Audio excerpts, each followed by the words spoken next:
Fox News alert. Russian President Vladimir Putin now speaking in Moscow, where it is 2 o'clock in the afternoon, just after the arrival of China's President Xi Jinping.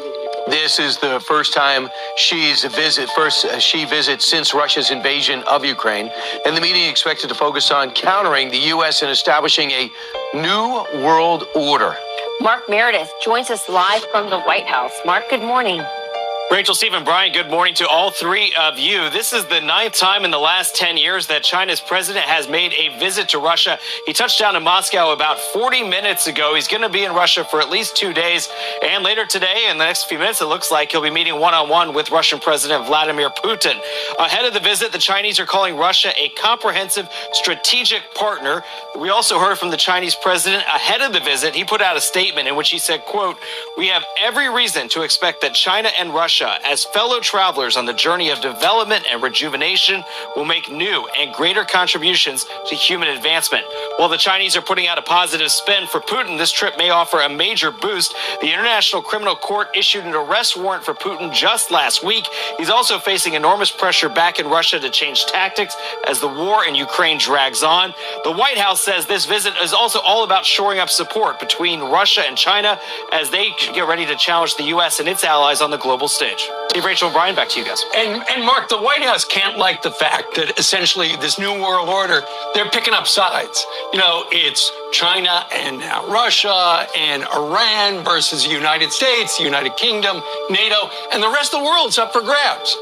Well, it certainly feels like we're kind of entering this next phase of what some have been calling Cold War 2.0, but also you've seen the U.S. try to counter that narrative. You had the president out west just last week with the British Prime Minister, the Australians, all a sign that they believe that they can counter what's going to be happening between China and Russia. But you're right, it seems like everybody's picking their sides at the moment. Ultimately, what this comes down to, this strategic meeting today, it's all about guns. Putin needs this meeting from all sorts of different perspectives. First and foremost, he needs some kind of validation that like an important head of state will see him after being indicted as a war criminal by the International Criminal Court in The Hague. But probably even more important after that is he needs weapons. Russia is running out of weapons. I think more than 3,500 tanks have been destroyed. Aircraft have been shot down. They're running out of artillery. They're running out of drones are getting shot down. They've lost 165,000 soldiers. And so China is probably the only country that can change the complexion of this war. And if they start to supply weapons in large quantities to Russia, that would be really bad for Ukraine and really bad for us.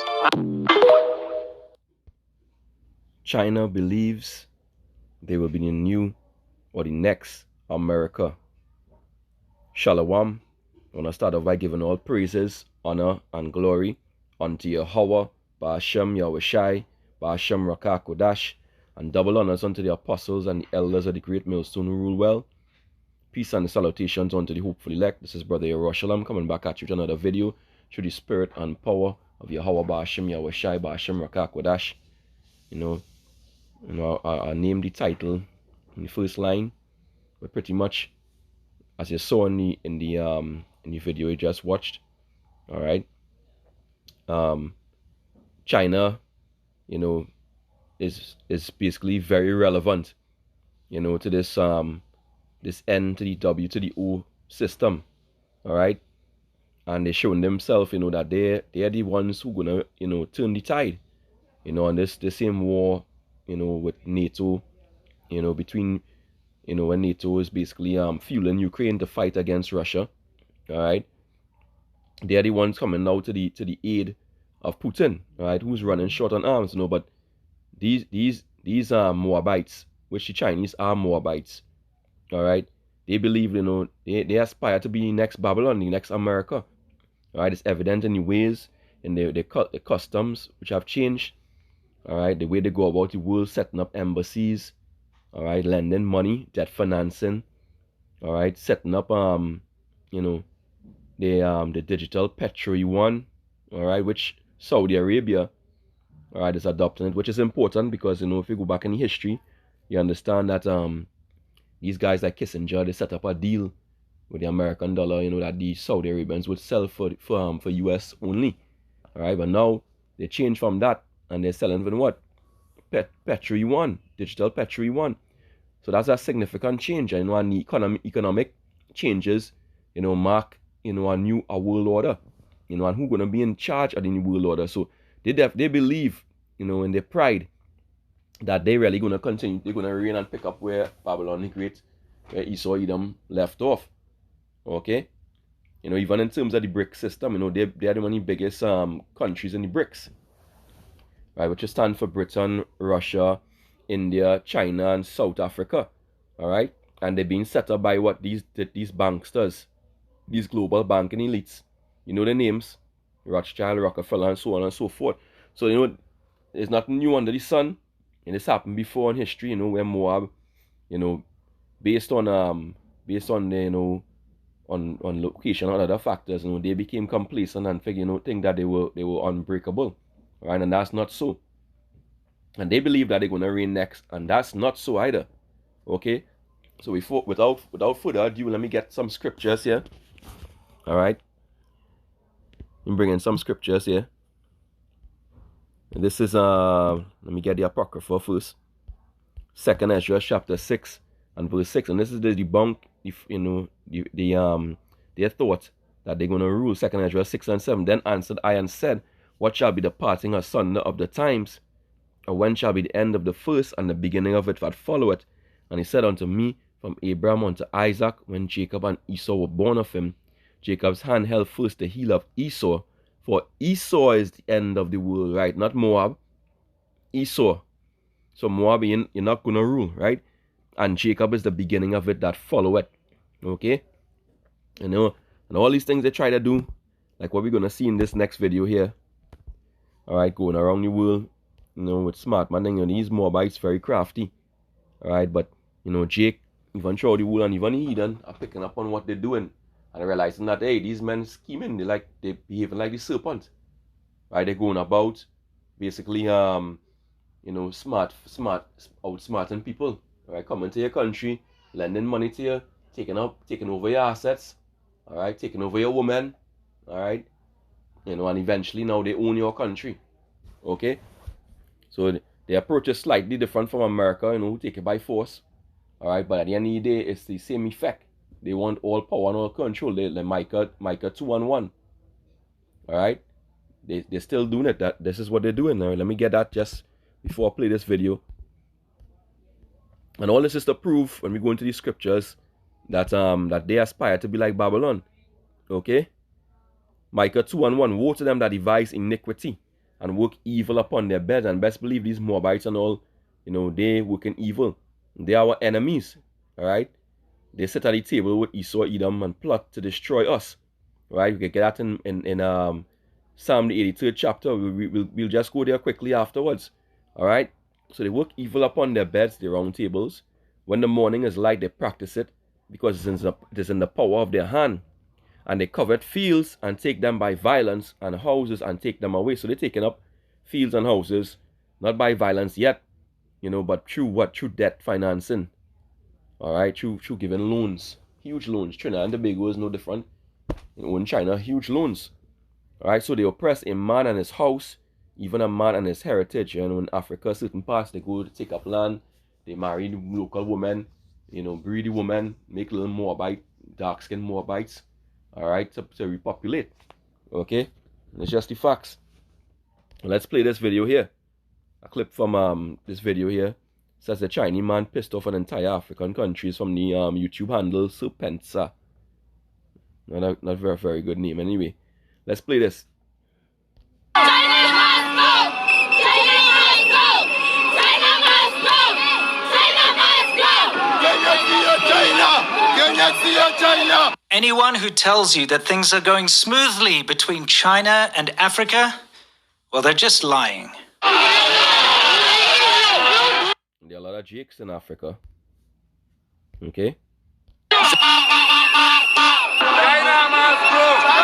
China must go! China must go! China! So you see, it's an invasion. Just like what we read in Micah 2:1 to verse 2. Alright, they're just going about it a different way.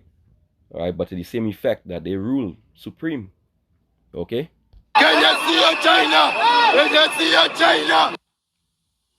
So if you want to know how African people feel about China, well, how about you ask an African who has a lot of experience living in China? How about you ask me?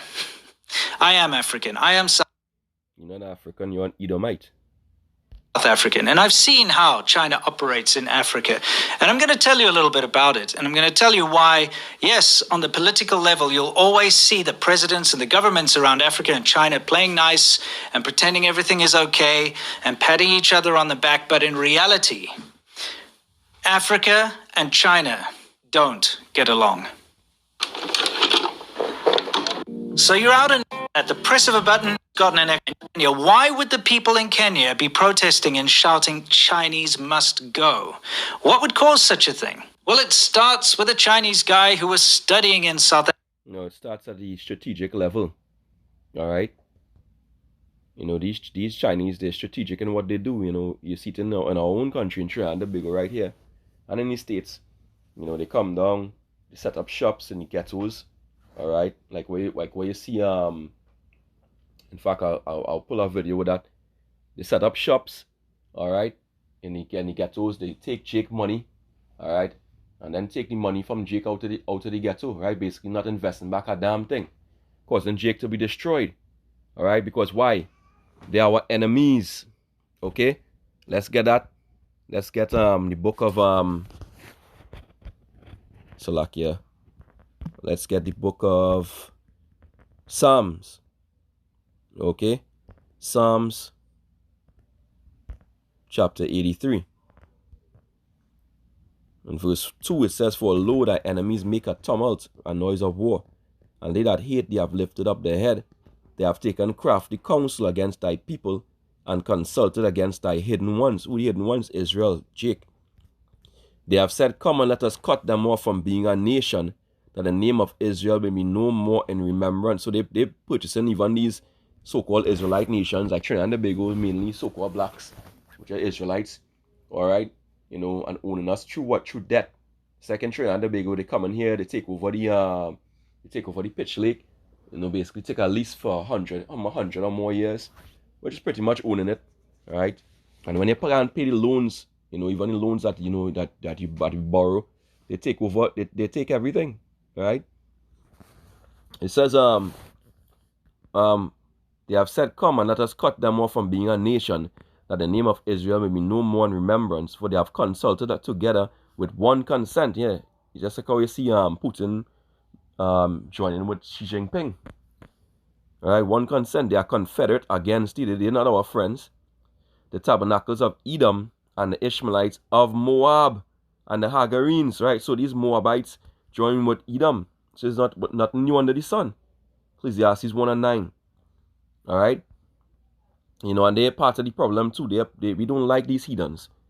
You know, they are the ones who destroy us at the foundation level, why we can't rise economically and those things. They are the curse that the Lord used, the weapons and the sword that the Lord used against us.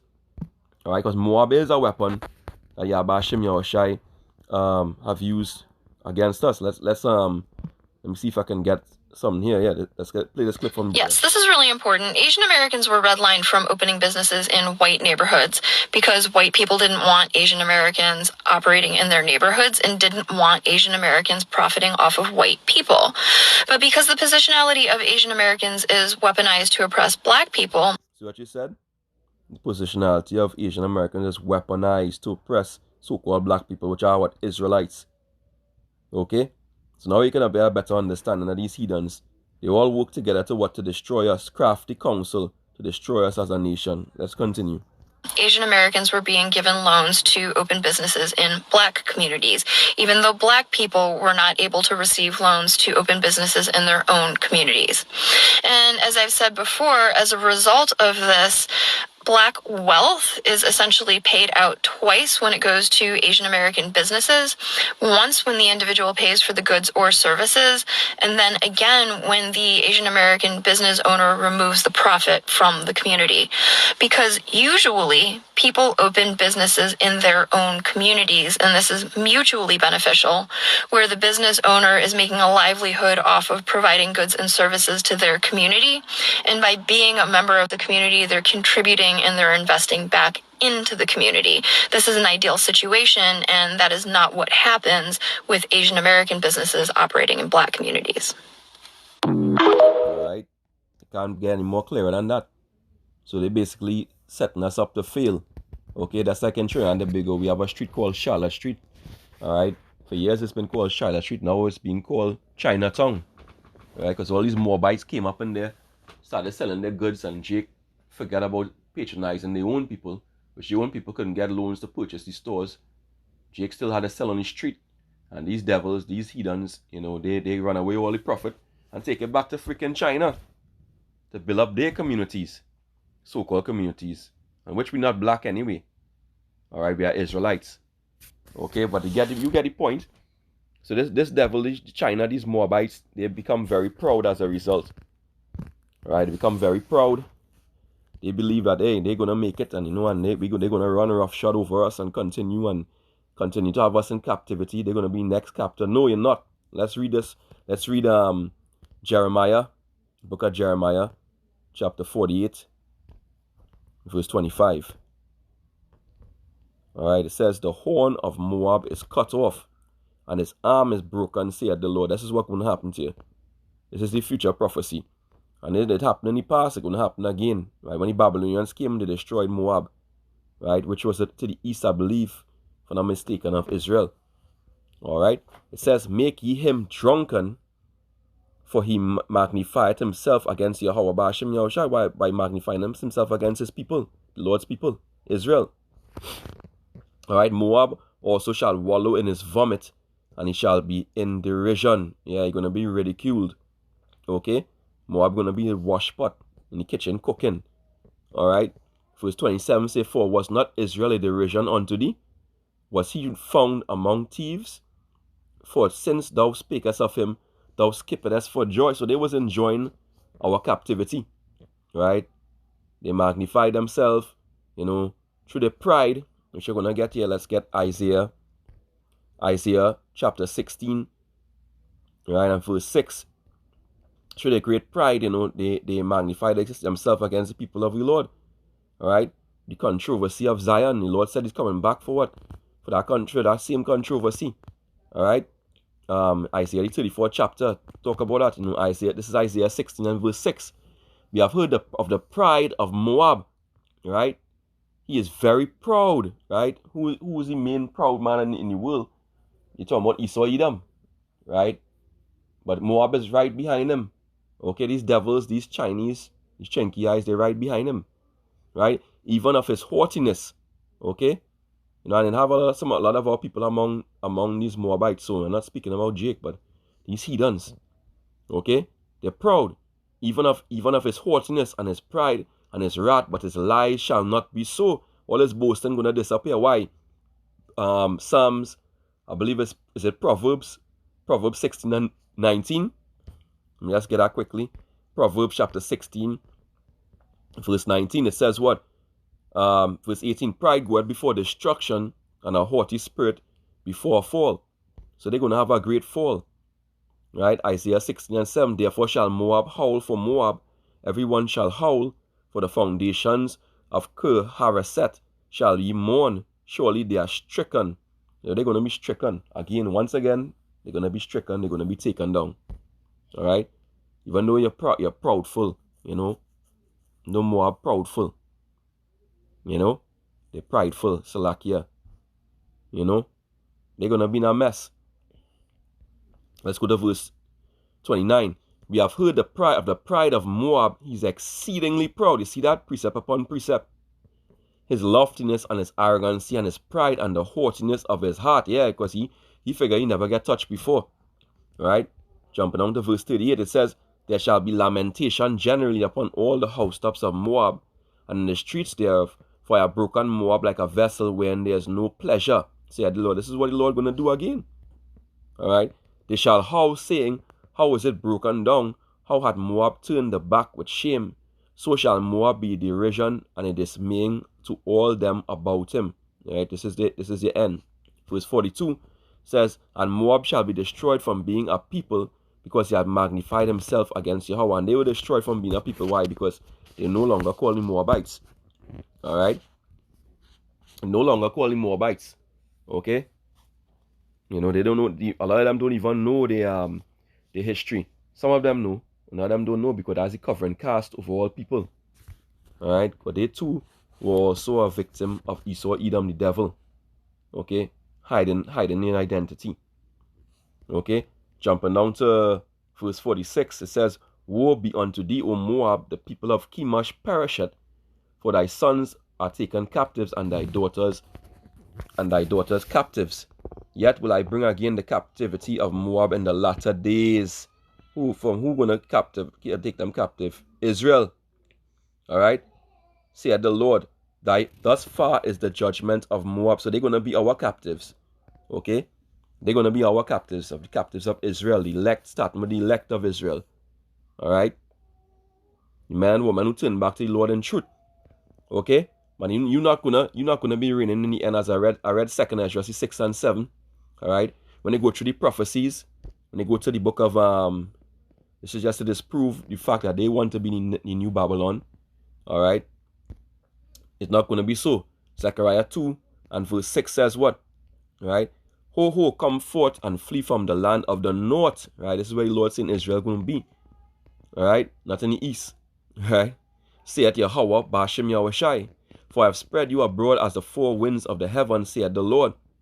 Right? Deliver thyself, O Zion, that dwellest with the daughter of Babylon. So when the Lord come to deliver, Jake, okay? But when you read down, the Lord say, he that touched the apple of his eye, which Moab did touch us too as well. Even the Great Wall of China, a lot of Jake built that Great Wall of China, and we put to death. And the blood is in the ground. So they spilled the blood of Israel too. All right, they're going to be a spoil too. All right. So the point is that Israel dwelling with the daughter of Babylon. Now let's see who the daughter of Babylon is. Let's see if it's Moab. Right, in the end. Okay, this is the book of Psalms, chapter 137 and verse 7. Remember, O Yahweh Bashim Yahushai, the children of Edom, know that Edom, in the day of Jerusalem, who said, raise it, burn it, right, even to the foundation thereof, where it burn the temple, burn down Jerusalem. O daughter of Babylon, who are to be destroyed, daughter of Babylon, he said, be dwelling with the daughter of Babylon. And who the daughter of Babylon is, when you go back up to verse 7, the children of Edom. All right. Go down to verse 8 again. It says, O daughter of Babylon, who are to be destroyed, happy shall it be that rewarded thee as thou hast served us. All right. And this is what's going to happen to them. They're going to be rewarded just as how they served us. All right. The other day, a couple of years ago, they were doing the genetic testing to see, the Y chromosome. Why do you think they're doing that? Because they know even that Jake is among them. They know they have Jake looking just like the Chinese. The Lord himself said that, they will be among them. Okay? Our people scattered among Moab. Where we can get that? We can get that in the scriptures. Isaiah chapter 16, verse 3. It says, take counsel, execute judgment, make thy shadow as the night in the midst of the noonday. Hide the outcast, bewray not him that wandereth. Okay? Let mine outcast dwell with thee, Moab, right, the outcast of Israel. Be thou a cover to them from the face of the spoiler, even going back to Esau, Edom. For the extortioner is at an end, the spoiler ceaseth, the oppressors are consumed out of the land. All right, so Moab is a cover for Jake looking just like them. A lot of Jake among them. Okay, all right. But Moab has followed Babylon in every evil work. 2nd Ezra 15:46 verse. Right? She follow her in every abominable work. This is why she wants to be just like her. And that's why the Lord hates Moab. Hates China. Okay? She's abominable in his sight. Okay? They're doing everything that is wicked. They follow the suit. The monetary system now, they want to come with that and to take over the whole world. All right, and rule the Lord's people again. No. The Lord has having enough. This is 2nd Ezra chapter 15 and verse 46. And thou, Asia, that art partaker of the hope of Babylon, and at the glory of a person, woe be unto thee, thou wretch, because thou hast made thyself like unto her, and hast decked thyself with whoredoms. All the wickedness, they drank up the Babylon juice. All right, the cities just like that. They have the same style of the universities. The food places, the fast food outlets. All right, even down to now they have the which America is behind the social credit score system and all these things, which will go into what the RFID CHIP. All right, eventually, which these devils like the wicked what's his name, Rabbi Finkelstein, said that we done with America, we moving on to China. So you can see these global banking elites, they're backing Xi Jinping and his Moabites, right, to continue their train of terror. Okay, but if they are really the ones who Lord is at war with all of them, but these Amalekites, these banksters, they are the ones who the Lord really hates the most, and they are the ones who are trying to use China as the new weapon against Jake, and it's gonna fail. All right, with this what NWO. Okay, let's continue here.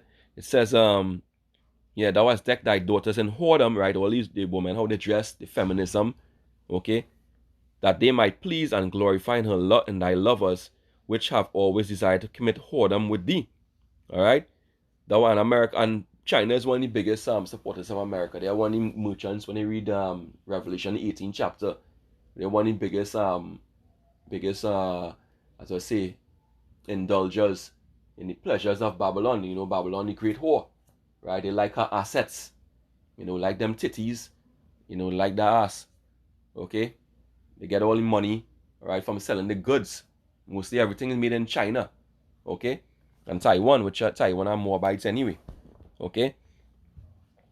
So it says, verse 48, thou hast followed her that is hated in all her works and inventions. Therefore saith the heavenly Father, I will send plagues upon her, widowhood, poverty, famine, sword, and pestilence, to waste thy houses with destruction and death. This is what's coming. And the glory of the power shall be, of the power shall be dried up as flour. Yeah, they have the Dongfeng, the missile, the ICBM, which is when they go back to Job. Dongfeng actually means east wind. When you look at Job, it talks about the east wind will blow Babylon out of this place. Yeah, China going to launch missiles on America too. All right.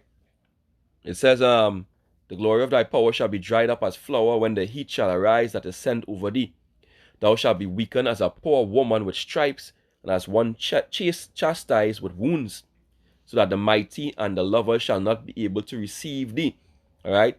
All these your mighty and your lovers, all them banksters, they're not going to be able to receive you. Because they are the ones who make Babylon the whore, great among the nations. Okay? Would I with jealousy have so proceeded against thee, saith the Lord, if thou hadst not always slain my chosen, to kill Jake too, exalting the stroke of thine hands, and saying over their dead, when thou wast drunken. So a lot of these Jakes too, cleaving on to Babylon the Great. Right? The scripture said in Isaiah 31 and 1, they're talking about they go down to Egypt for help. And now they're going down to China for help. Even Trinidad and Tobago, that's what's happening. Right? They go down to Egypt for help. They go down to China now. They're forgetting America now and they're switching allegiance to China, thinking that China is the way to go. No. You fool. You see how Abashim Yawashai. Alright? Okay? So 2nd Ezra 15 and 53, if thou hadst not always slain my chosen, exalting the stroke of thine hands, and saying over their dead when thou wast drunken. Right? Exalting the stroke of your hands. They do these Moabites don't like us. Alright, they hate us. Okay? They just want us to buy, hurry up and buy, when they're flicking restaurants, the groceries, and get them that money. Okay? And they glorifying that the fact that we're in a dead state. So to hell with them when they get their judgment. All right. Verse 54 says, set forth the beauty of thy countenance, the reward of thy whoredom shall be in thy bosom. Therefore shalt thou receive recompense. Like as thou hast done unto my chosen, saith the Lord, even so shall power do unto thee, and shall deliver thee into mischief. Thy children shall die of hunger, and thou shalt fall through the sword. This is what's going to happen. Thy city shall be broken down, and all thine shall perish with the sword in the field. They that be in the mountain shall die of hunger, and eat their own flesh, and drink their own blood, for very hunger of bread and thirst of water. This is what the Lord pronounced upon that place, Moab. All right. Now let's get Ezekiel chapter 7. It's a couple more precepts and close it out. Ezekiel chapter 7 and verse 14. It says, they have blown the trumpet even to make all ready, but none goeth to the battle, for my wrath is upon all the multitude thereof. And the same thing is going to happen to Moab. That's happened to Babylon the Great. All right. Verse 15, the sword is without, and the pestilence and the famine within. He that is in the field shall die with the sword, and he that is in the city, famine and pestilence shall devour him. All right. This is what's going to happen. But they that escape of them shall escape, and shall be on the mountains like doves of the valleys, all of them mourning, every one for his iniquity.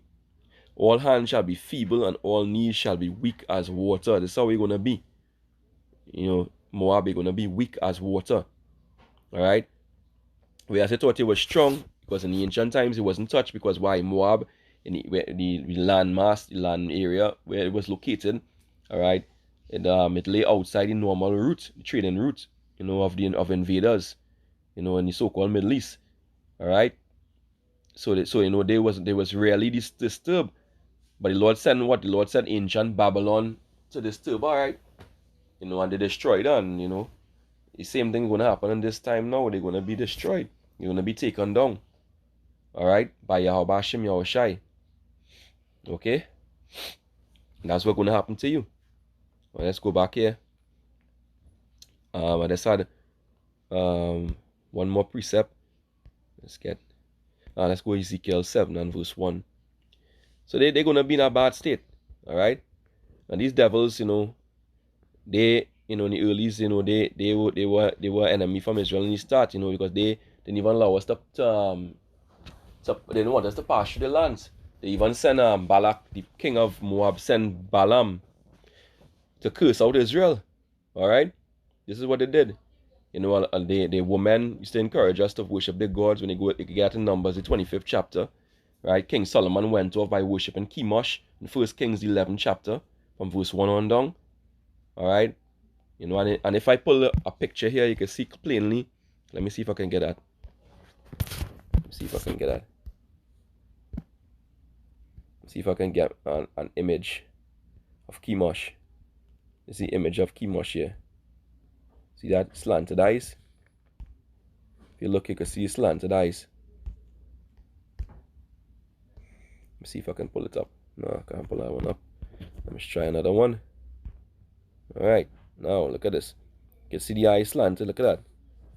See the kind of slanted kind of eyes? Right, the so-called, forget what name they call it, the eyes, you know, how the eyes are, but it's because of incest. Because they are the daughters, they are the sons of Lot, alright, through his own daughter. Okay? You can see the eyes, some of these things. These are demon, like a Chinese demon, a slanted eye demon. Chemosh, that's what they worship. Alright? And that was a tripping stone to a lot of Israelites. Okay? It's King Josiah who destroyed the temple that King Solomon had built in his old age. Alright, when he went off. Alright, so the Lord is not happy with them. Okay? Ezekiel 1, 7 and 1. Moreover, the word of the Lord saith, came unto me, saying, also, thou son of man, thou saith, Yahweh power unto the land of Israel, an end. The end is come upon the four corners of the land. Now is the end come upon thee, and I will send my anger upon thee, and will judge thee according to thy ways, and will recompense thee upon all thine abominations. Now the point is too, the abomination of Chemosh was a major part of Israel falling away, sacrificing your own children, which was one of the things that the god Chemosh required. right? But you have children, child sacrifice, all right, a blood sacrifice to that flicking demon, all right. And my eye shall not spare thee, neither will I have pity, but I will recompense thy ways upon thee, and thine abomination shall be in the midst of thee, and he shall know that I am Yahweh Bashem Yahushai. Now the Lord want to punish Israel first because we are his people, we are the ones with the covenant. And then he's going to turn it on those heathens, and they're going to get their punishment too.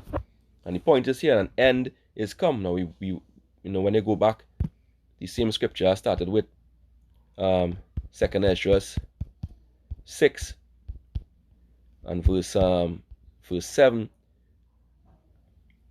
Right, verse 8, it says, and he said unto me, from I Abraham unto Isaac, when Jacob and Esau were born of him, Jacob's hand held first the heel of Esau, for Esau is the end of the world, right? And end is come, right? And we seen the end. We seen World War III on the horizon. We seen that the CBDC is lining up for that charagma, according to Revelation 13, verse 16 down. Alright? We know the end is here, and we know that it's being pushed. And therefore China has no time. China will not be the new America, the new Babylon the Great. Right? 2nd Ezra 6 and 7, for Esau is the end of the world, and Jacob is the beginning of it that followeth. And we look forward to the kingdom of Yahweh Shai, right, where he's going to take down all of your other kingdoms. You're not going to be ruling Moab. You're not going to be ruling. So with that, I pray this lesson was edifying. I want to give all praises, honor, and glory unto Yahweh, Ba'ashem Yahushai, Ba'ashem Rakah Kodash, and double honors unto the apostles and the elders of the great millstone who rule well. Peace and salutations on the hopeful elect. Next time, a bad Babal and a bad Moab. China. Shalom.